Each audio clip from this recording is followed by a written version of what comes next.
मेरे प्यारे देशवासियों, पिछली बार जब मैंने मन की बात आपसे की थी तब भूकंप की भयंकर घटना ने मुझे बहुत विचलित कर दिया था।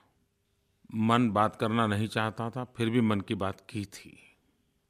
आज जब मैं मन की बात कर रहा हूँ तो चारों तरफ भयंकर गर्म हवा, गर्मी, परेशानियाँ, उसकी खबरें आ रही हैं। मेरी आप सबसे प्रार्थना है कि इस गर्मी के समय हम अपना तो ख्याल रखें। हमें हर कोई कहता होगा बहुत ज़्यादा पानी पिएं, शरीर को ढाँक करके रखें, लेकिन मैं आपसे कहता हूँ हम अपने अगल-बगल में पशु पक्षी की भी दरकार करें। ये अवसर होता है परिवार में बच्चों को एक काम दिया जाए कि वो घर के बाहर किसी बर्तन में पक्षियों को पीने के लिए पानी रखें और ये भी देखें वो गर्म न हो जाए। आप देखना परिवार में बच्चों के अच्छे संस्कार हो जाएंगे और इस भयंकर गर्मी में पशु पक्षियों की भी रक्षा हो जाएगी। ये मौसम एक तरफ गर्मी का भी है तो कहीं खुशी कहीं गम का भी है। एग्ज़ाम देने के बाद जब तक नतीजे नहीं आते तब तक मन चैन से नहीं बैठता है। अब सीबीएसई, अलग-अलग बोर्ड एग्ज़ाम्स और दूसरे एग्ज़ाम्स पास करने वाले विद्यार्थी मित्रों को अपने नतीजे मिल गए हैं। मैं उन सबको बधाई देता हूँ, बहुत-बहुत बधाई। मेरे मन की बात की सार्थकता मुझे उस बात से लगी कि जब मुझे कई विद्यार्थियों ने ये जानकारी दी नतीजे आने के बाद कि एग्ज़ाम के पहले आपकी मन की बात में जो कुछ भी सुना था, एग्ज़ाम के समय मैंने उसका पूरी तरह पालन किया था और उससे मुझे लाभ मिला। खैर दोस्तों, आपने मुझे लिखा, मुझे अच्छा लगा, लेकिन आपकी सफलता का कारण कोई मेरी एक मन की बात नहीं है। आपकी सफलता का कारण आपने साल भर कड़ी मेहनत की है।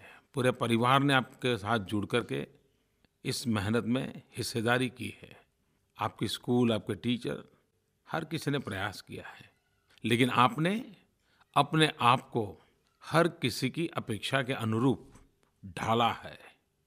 मन की बात परीक्षा में जाते समय जो टिप मिलती है ना, वो प्रकार की थी, लेकिन मुझे आनंद इस बात का आया कि हाँ, मन की बात का कैसा उपयोग है, कितनी सार्थकता है। मुझे खुशी हुई। मैं जब कह रहा हूँ कहीं गम, कहीं खुशी, बहुत सारे मित्र हैं जो बहुत ही अच्छे मार्क्स से पास हुए होंगे।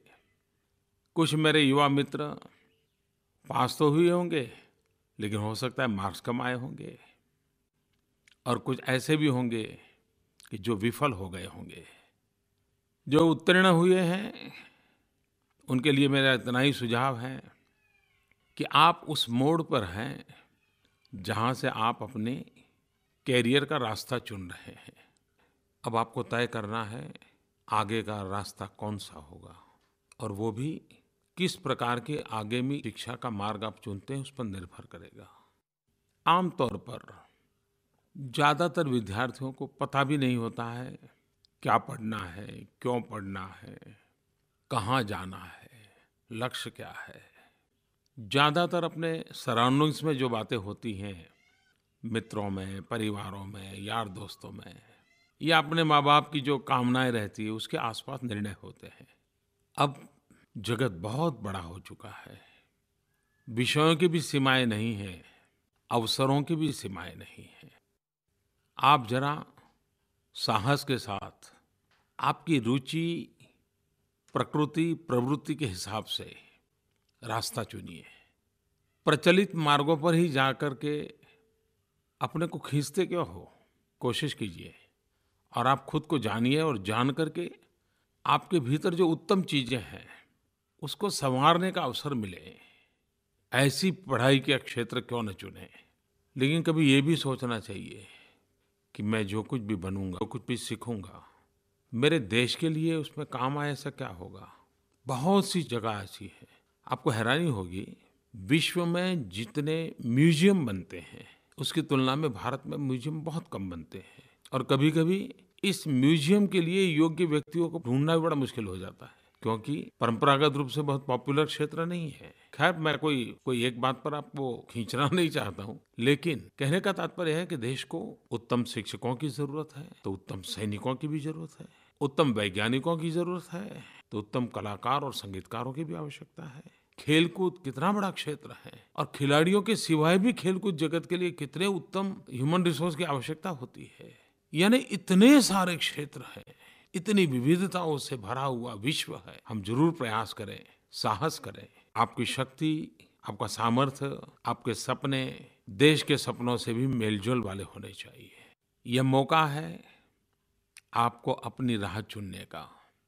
जो विफल हुए हैं उनसे मैं यही कहूँगा कि जिंदगी में सफलता विफलता स्वाभाविक है। जो विफलता को एक अवसर मानता है, वो सफलता का शिलान्यास भी करता है। जो विफलता से खुद को विफल बना देता है, वो कभी जीवन में सफल नहीं होता है। हम विफलता से भी बहुत कुछ सीख सकते हैं, और कभी हम ये क्यों न माने कि आज की आपकी विफलता आपको पहचानने का एक अवसर भी बन सकती है, आपकी शक्तियों को जानने का अवसर बन सकती है, और हो सकता है कि आप अपनी शक्तियों को जान करके, अपनी ऊर्जा को जान करके एक नया रास्ता भी चुन लें। मुझे हमारे देश के पूर्व राष्ट्रपति श्रीमान एपीजे अब्दुल कलाम जी की याद आती है। उन्होंने अपनी किताब my journey transforming dreams into action, उसमें अपने जीवन का एक प्रसंग लिखा है। उन्होंने कहा है कि मुझे पायलट बनने की इच्छा थी और बहुत सपना था मैं पायलट बनूं, लेकिन मैं जब पायलट बनने गया तो मैं फेल हो गया, मैं विफल हो गया, नापास हो गया। अब आप देखिए, उनका नापास होना, उनका विफल होना भी कितना बड़ा अवसर बन गया। वो देश के महान वैज्ञानिक बन गए, राष्ट्रपति बने, और देश की आणविक शक्ति के लिए उनका बहुत बड़ा योगदान रहा। और इसलिए मैं कहता हूँ दोस्तों कि विफलता के बोझ में दबना मत। विफलता भी एक अवसर होती है। विफलता को ऐसे मत जाने दीजिए, विफलता को भी पकड़ के रखिए, ढूंढिए। विफलता के बीच भी आशा का अवसर समाहित होता है। और मेरी खास आग्रहपूर्वक विनती है मेरे इन नौजवान दोस्तों को, और खास करके उनके परिवारजनों को, कि बेटा अगर विफल हो गया तो माहौल ऐसा मत बनाइए कि वो जिंदगी में ही सारी आशाएं खो दे। कभी-कभी संतान की विफलता माँ बाप के सपनों के साथ जुड़ जाती हैं और उसमें संकट पैदा हो जाते हैं। ऐसा नहीं होना चाहिए। विफलता को पचाने की ताकत भी तो जिंदगी जीने की ताकत देती है। मैं फिर एक बार सभी मेरे सफल युवा मित्रों को शुभकामनाएं देता हूं, और विफल मित्रों को अवसर ढूंढने का मौका मिला है, इसलिए भी मैं इसे शुभकामनाएं देता हूं। आगे बढ़ने का, विश्वास जगाने का प्रयास कीजिए। पिछली मन की बात और आज जब मैं आपसे बीच बात कर रहा हूं, इस बीच बहुत सारी बातें हो गई। मेरी सरकार का 1 साल हुआ, पूरे देश ने उसका बारीकी से विश्लेषण किया, आलोचना की, और बहुत सारे लोगों ने हमें डिस्टिंक्शन मार्क भी दे दिए। वैसे लोकतंत्र में ये मंथन बहुत आवश्यक होता है, पक्ष विपक्ष आवश्यक होता है। क्या कमियां रही उसको भी जानना बहुत जरूरी होता है, क्या अच्छाइयां रही उसका भी अपना एक लाभ होता है। लेकिन मेरे लिए इससे भी ज़्यादा गत महीने की 2 बातें मेरे मन को आनंद देती हैं। हमारे देश में गरीबों के लिए कुछ न कुछ करने की मेरे दिल में हमेशा एक तड़प रहती है। नई नई चीज़ें सोचता हूँ, सुझाव आए तो उसको स्वीकार करता हूँ। हमने गत मास प्रधानमंत्री सुरक्षा बीमा योजना, प्रधानमंत्री जीवन ज्योति बीमा योजना, अटल पेंशन योजना, सामाजिक सुरक्षा की 3 योजनाओं को लॉन्च किया। उस योजनाओं को अभी तो 20 दिन नहीं हुए हैं, लेकिन आज मैं गर्व के साथ कहता हूँ, शायद ही हमारे देश में सरकार पर भरोसा करके, सरकार की योजनाओं पर भरोसा करके इतनी बड़ी मात्रा में सामान्य मानवी उससे जुड़ जाए। मुझे ये बताते हुए खुशी होती है कि सिर्फ 20 दिन के अल्प समय में 8 करोड़ 52 लाख से अधिक लोगों ने इन योजनाओं में अपना नामांकन करवा दिया, योजनाओं में शरीक हो गए। सामाजिक सुरक्षा की दिशा में ये हमारा बहुत अहम कदम है और उसका बहुत लाभ आने वाले दिनों में मिलने वाला है। जिनके पास अब तक ये बात न पहुंची है, उनके मेरा आग्रह है कि आप फ़ायदा उठाइए। कोई सोच सकता है क्या? महीने का 1 रुपया, 12 महीने के सिर्फ 12 रुपये और आपको सुरक्षा बीमा योजना मिल जाए। जीवन ज्योति बीमा योजना रोज का 1 रुपये से भी कम, यानी साल का 330 रुपया। मैं इसीलिए कहता हूँ कि गरीबों को औरों पर आश्रित न रहना पड़े, गरीब स्वयं सशक्त बने, उस दिशा में हम एक के बाद एक कदम उठा रहे हैं। और मैं तो एक ऐसी फौज बनाना चाहता हूँ और फौज भी मैं गरीबों में से ही चुनना चाहता हूँ। और गरीबों में से बनी हुई मेरी ये फौज गरीबी के खिलाफ लड़ाई लड़ेगी, गरीबी को परास्त करेगी। और देश में कई वर्षों का ये हमारे सर पर एक बोझ है, उस गरीबी से मुक्ति पाने का हम निरंतर प्रयास करते रहे और सफलता पाएंगे। दूसरी एक महत्वपूर्ण बात जिससे मुझे आनंद आ रहा है वो है किसान टीवी चैनल। वैसे तो देश में टीवी चैनलों की भरमार है, क्या नहीं है। कार्टून की भी चैनलें चलती हैं, स्पोर्ट्स की चैनल चलती है, न्यूज़ की चलती है, एंटरटेनमेंट की चलती है, बहुत सारी चलती हैं। लेकिन मेरे लिए किसान चैनल महत्वपूर्ण इसलिए कि मैं इससे भविष्य को बहुत भली-भांति देख पाता हूँ। मेरी दृष्टि में किसान चैनल एक खेत खलिहान वाली ओपन यूनिवर्सिटी है। अरे ऐसी चैनल है जिसका विद्यार्थी भी किसान है और जिसका शिक्षक भी किसान है। उत्तम अनुभवों से सीखना, परंपरागत कृषि से आधुनिक कृषि की तरफ आगे बढ़ना। छोटे-छोटे जमीन के टुकड़े बचे हैं, परिवार बड़े होते गए, जमीन का हिस्सा छोटा होता गया और तब हमारी जमीन की उत्पादकता कैसे बढ़े, फसल में किस प्रकार से परिवर्तन लाया जाए, इन बातों को सीखना समझना जरूरी है। अब तो मौसम को भी पहले से जाना जा सकता है। ये सारी बातें लेकर के ये टीवी चैनल काम करने वाली है। और मेरे किसान भाइयों बहनों, इसमें हर जिले में किसान मॉनिटरिंग की व्यवस्था की गई है, आप उसका संपर्क जरूर करें। मेरे मछुआरे भाई बहनों को भी मैं कहना चाहूँगा, मछली पकड़ने के काम में जुड़े हुए लोग, उनके लिए भी इस किसान चैनल में बहुत कुछ है। पशुपालन भारत के ग्रामीण जीवन का परंपरागत काम है और कृषि में एक प्रकार से सहायक होने वाला क्षेत्र है। लेकिन दुनिया का अगर हिसाब देखें तो दुनिया में पशुओं की संख्या की तुलना में जितना दूध उत्पादन होता है, भारत उसमें बहुत पीछे है। पशुओं की संख्या की तुलना में जितना दूध उत्पादन होना चाहिए उतना हमारे देश में नहीं होता है। प्रति पशु अधिक दूध उत्पादन कैसे हो, पशु की देखभाल कैसे हो, उसका लालन पालन कैसे हो, उसका खान-पान क्या हो। परंपरागत रूप से तो हम बहुत कुछ करते हैं, लेकिन वैज्ञानिक तौर तरीकों से आगे बढ़ना बहुत ज़रूरी है। और तभी जाकर के कृषि के साथ पशुपालन भी आर्थिक रूप से हमें मजबूती दे सकता है, किसान को मजबूती दे सकता है, पशुपालक को मजबूती दे सकता है। हम किस प्रकार से इस क्षेत्र में आगे बढ़ें, किस प्रकार से हम सफल हो, उस दिशा में वैज्ञानिक मार्गदर्शन आपको मिले। मेरे प्यारे देशवासियों, याद है ना 21 जून?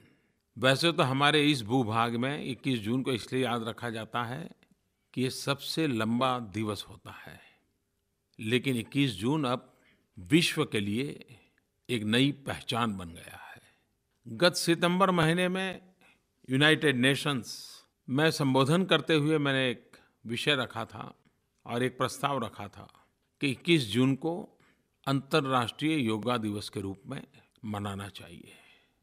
और सारे विश्व को अचरज हो गया, आपको भी अचरज होगा। 100 दिन के भीतर भीतर 177 देशों के समर्थन से ये प्रस्ताव पारित हो गया। इस प्रकार के प्रस्ताव में यूनाइटेड नेशन के इतिहास में सबसे ज़्यादा देशों का समर्थन मिला, सबसे कम समय में प्रस्ताव पारित हुआ और विश्व के सभी भूभाग इसमें शरीक हुए। किसी भी भारतीय के लिए ये बहुत बड़ी गौरवपूर्ण घटना है। लेकिन अब जिम्मेवारी हमारी बनती है। क्या कभी सोचा था हमने कि योग विश्व को भी जोड़ने का एक माध्यम बन सकता है? वसुधैव कुटुंबकम हमारे पूर्वजों ने जो कल्पना की थी, उसमें योग एक कैटलिक एजेंट के रूप में विश्व को जोड़ने का माध्यम बन रहा है। कितने बड़े गर्व की, खुशी की बात है। लेकिन इसकी ताकत तो तब बनेगी जब हम सब बहुत बड़ी मात्रा में योग के सही स्वरूप को, योग की सही शक्ति को विश्व के सामने प्रस्तुत करें। योग दिल और दिमाग को जोड़ता है। योग रोग मुक्ति का भी माध्यम है, तो योग भोग मुक्ति का भी माध्यम है।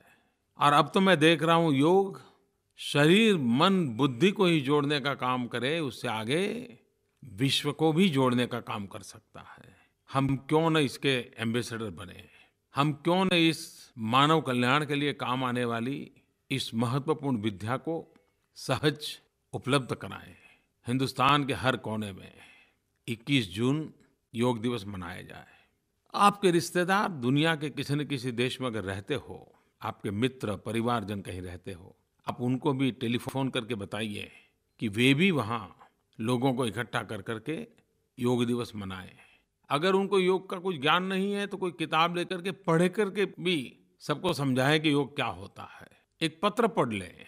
लेकिन मैं मानता हूँ कि हमने योग दिवस को सचमुच में विश्व कल्याण के लिए एक महत्वपूर्ण कदम के रूप में, मानव जात के कल्याण के रूप में, और तनावों से जिंदगी से गुजर रहा मानव समूह, कठिनाइयों के बीच हताश निराश बैठे हुए मानव को नई चेतना, ऊर्जा देने का सामर्थ्य योग में है। मैं चाहूँगा कि विश्व ने जिसको स्वीकार किया है, विश्व ने जिसको सम्मानित किया है, और विश्व को भारत ने जिसे दिया है, ये योग हम सब के लिए गर्व का विषय बनना चाहिए। अभी 3 सप्ताह बाकी हैं। आप जरूर प्रयास करें, जरूर जुड़ें और औरों को भी जोड़ें, ये मैं आग्रह करूँगा। मैं एक बात और कहना चाहता हूँ, खास करके मेरे सेना के जवानों को, जो आज देश की सुरक्षा में जुटे हुए, उनको भी, और जो आज सेना से निवृत्त होकर के अपना जीवन यापन कर रहे, देश के लिए त्याग तपस्या करने वाले जवानों को। और मैं ये बात एक प्रधानमंत्री के तौर पर नहीं कर रहा हूँ। मेरे भीतर का इंसान दिल की सच्चाई से, मन की गहराई से मेरे देश के सैनिकों से आज बात करना चाहता है। 1 रैंक 1 पेंशन, क्या ये सच्चाई नहीं है कि 40 साल से ये सवाल उलझा हुआ है? क्या ये सच्चाई नहीं है कि इसके पूर्व की सभी सरकारों ने इसकी बातें की, किया कुछ नहीं? मैं आपको विश्वास दिलाता हूँ, मैंने निवृत्त सेना के जवानों के बीच में वादा किया है कि मेरी सरकार 1 रैंक 1 पेंशन लागू करेगी। हम जिम्मेवारी से हटते नहीं हैं, और सरकार बनने के बाद भिन्न-भिन्न विभाग इस पर काम भी कर रहे हैं। मैं जितना मानता था उतना सरल विषय नहीं है, पेचीदा है, और 40 साल से उसमें समस्याओं को जोड़ा गया है। मैंने इसको सरल बनाने की दिशा में, सर्वस्वीकृत बनाने की दिशा में सरकार में बैठे हुए सबको रास्ते खोजने पर लगाया हुआ है। पल पल की खबरें मीडिया में देना जरूरी नहीं होता है, इसकी कोई रनिंग कमेंट्री नहीं होती है। मैं आपको विश्वास दिलाता हूँ, यही सरकार, मैं फिर से भी कहता हूँ, यही सरकार आपका 1 रैंक 1 पेंशन का मसला सॉल्यूशन लाके रहेगी। और जिस विचारधारा में से पल करके हम आए हैं, जिन आदर्शों लेकर के हम आगे बढ़े हैं, उसमें आपके जीवन का महत्व बहुत है। मेरे लिए आपके जीवन के साथ जुड़ना, आपकी चिंता करना, ये सिर्फ न ही कोई सरकारी कार्यक्रम है, न ही कोई राजनीतिक कार्यक्रम है, मेरी राष्ट्रभक्ति का ही वो एक प्रकटीकरण है। मैं फिर एक बार मेरे देश के सभी सेना के जवानों को आग्रह करूंगा कि राजनीतिक रोटी सेकने वाले लोग 40 साल तक आपके साथ खेल खेलते रहे हैं, मुझे वो मार्ग मंजूर नहीं है, और न ही मैं ऐसी कोई कदम उठाना चाहता हूं जो समस्याओं को जटिल बना दे। आप मुझ पे भरोसा रखिए। बाकी जिनको बातें उछालनी होगी, विवाद करने होंगे, अपनी राजनीति करनी होगी, उनको मुबारक। मुझे देश के लिए जीने मरने वालों के लिए जो कर सकता हूँ करना, यही मेरे इरादे हैं। और मुझे विश्वास है कि मेरे मन की बात, जिसमें सिवाय सच्चाई कुछ नहीं है, वो आपके दिलों तक पहुँचेगी। 40 साल तक आपने धैर्य रखा है। मुझे कुछ समय दीजिए, काम करने का अवसर दीजिए और हम मिल बैठ करके समस्याओं का समाधान करेंगे। ये मैं फिर से एक बार देशवासियों को विश्वास देता हूँ। छुट्टियों के दिनों में सब लोग कहीं न कहीं तो गए होंगे, भारत के अलग-अलग कोने में गए होंगे। हो सकता है कुछ लोग अब जाने का कार्यक्रम बनाते होंगे। स्वाभाविक है, सीइंग इज़ बिलीविंग। जब हम भ्रमण करते हैं, कभी रिश्तेदारों के घर जाते हैं, कहीं पर्यटन के स्थान पर पहुँचते हैं, दुनिया को समझना, देखने का अलग अवसर मिलता है। जिसने अपने गाँव का तालाब देखा है और पहली बार जब वो समंदर देखता है तो पता नहीं वो मन के भाव कैसे होते हैं। वो वर्णन ही नहीं कर सकता है कि अपने गाँव वापस जाके बता ही नहीं सकता है कि समंदर कितना बड़ा होता है। देखने से एक अलग अनुभूति होती है। आपने छुट्टियों के दिनों में अपने यार दोस्तों के साथ, परिवार के साथ कहीं न कहीं ज़रूर गए होंगे या जाने वाले होंगे। मुझे मालूम नहीं आप जब भ्रमण करने जाते हैं तब डायरी लिखने की आदत है कि नहीं है। लिखनी चाहिए, अनुभवों को लिखना चाहिए। नए-नए लोगों से मिलते हैं तो उनकी बातें सुन कर के लिखना चाहिए। जो चीज़ें देखी हैं उसका वर्णन लिखना चाहिए। एक प्रकार से अंदर अपने भीतर उसको समाविष्ट कर लेना चाहिए। ऐसे सरसरी नज़र से देख करके आगे चल जाए, ऐसा नहीं करना चाहिए। क्योंकि ये भ्रमण अपने आप में एक शिक्षा है। हर किसी को हिमालय में जाने का अवसर नहीं मिलता है। लेकिन जिन लोगों ने हिमालय का भ्रमण किया और किताबें लिखी हैं, उनको पढ़ोगे तो पता चलेगा कि क्या आनंददायक यात्राओं का वर्णन उन्होंने किया है। मैं ये तो नहीं कहता हूँ कि आप लेखक बने, लेकिन भ्रमण के खातिर भ्रमण ऐसा न होते हुए हम उसमें से कुछ सीखने का प्रयास करें, देश को समझने का प्रयास करें, देश को जानने का प्रयास करें, उसकी विविधताओं को समझें, वहाँ के खान-पान को, पहनाव, बोलचाल, रीति-रिवाज, उनके सपने, उनकी आकांक्षाएँ, उनकी कठिनाइयाँ। इतना बड़ा विशाल देश है, पूरे देश को जानना समझना एक जन्म कम पड़ जाता है। आपने ज़रूर कहीं न कहीं गए होंगे, लेकिन एक मेरी इच्छा है, इस बार आप यात्रा में गए होंगे या जाने वाले होंगे, क्या आप अपने अनुभव मेरे साथ शेयर कर सकते हैं क्या? सचमुच में मुझे आनंद आएगा। मैं आपसे आग्रह करता हूँ कि आप इनक्रेडिबल इंडिया हैशटैग इसके साथ मुझे अपनी फ़ोटो, अपने अनुभव ज़रूर भेजिए और उसमें से कुछ चीज़ें मुझे जो पसंद आएगी, वो मैं आगे औरों के साथ शेयर करूँगा। देखें तो सही, आपके अनुभवों को मैं भी अनुभव करूँ। आपने जो देखा है, उसको मैं दूर बैठ कर के देखूँ। जिस प्रकार से आप समुद्र तट पर जाकर के अकेले टहल सकते हैं, मैं तो नहीं कर पाता हूँ अभी। लेकिन मैं चाहूँगा आपके अनुभव जानना और आपके उत्तम अनुभवों को मैं सबके साथ शेयर करूँगा। अच्छा लगा आज, फिर एक बार वो गर्मी की बात याद करा देता हूँ। मैं यही चाहूँगा कि आप अपने आप को सँभालिए, बीमार मत होना। गर्मी से अपने आप को बचाने के रास्ते होते हैं, लेकिन उन पशु-पक्षियों का भी ख़्याल करना, यही मन की बात आज बहुत हो गई। ऐसे ही मन में जो विचार आते गए, मैं बोलता गया। अगली बार फिर मिलूँगा, फिर बातें करूँगा। आपको बहुत-बहुत शुभकामनाएँ। बहुत-बहुत धन्यवाद।